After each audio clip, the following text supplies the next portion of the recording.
الحمد لله نحمده ونستعينه ونستغفره ونؤمن به ونتوكل عليه ونعوذ بالله من شرور أنفسنا ومن سيئات أعمالنا من يهده الله فلا مضل له ومن يضلله فلا هادي له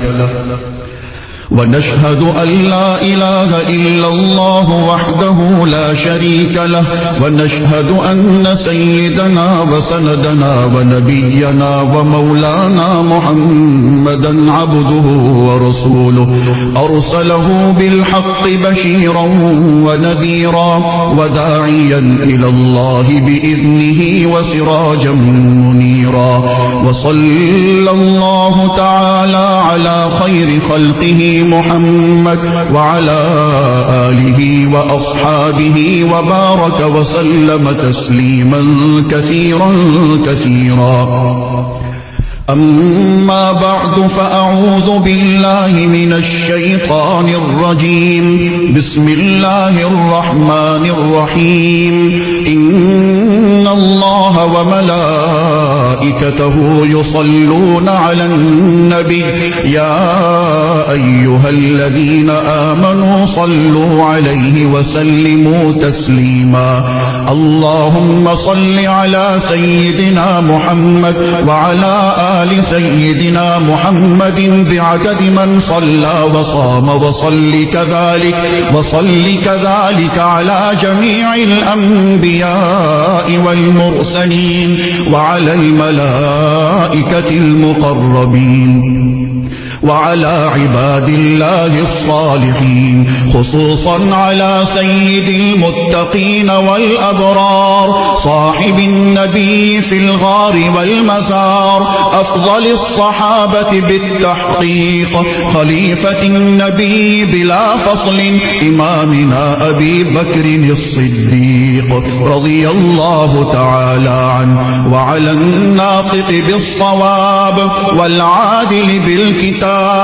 إمامنا بالحق عمر بن الخطاب رضي الله تعالى عنه وعلى صاحب الحياء وناشر القرآن الشهيد للمظلوم حين تلاوة الفرقان عثمان بن عفان رضي الله تعالى عنه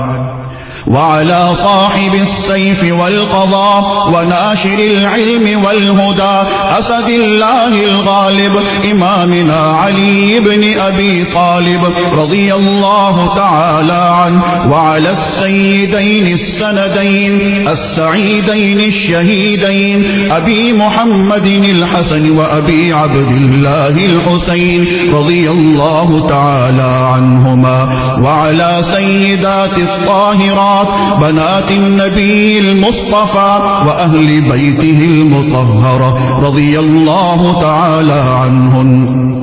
وعلى عميه النبي المجتبى سيدنا العباس وسيدنا حمزة رضي الله تعالى عنهما وعلى كل الصحابة رضوان الله تعالى عنهم أجمعين الله الله في أصحابي لا تتخذوهم من بعدي غرضا فمن أحبهم فبحبي أحبهم ومن أبغضهم فببغضي أبغضهم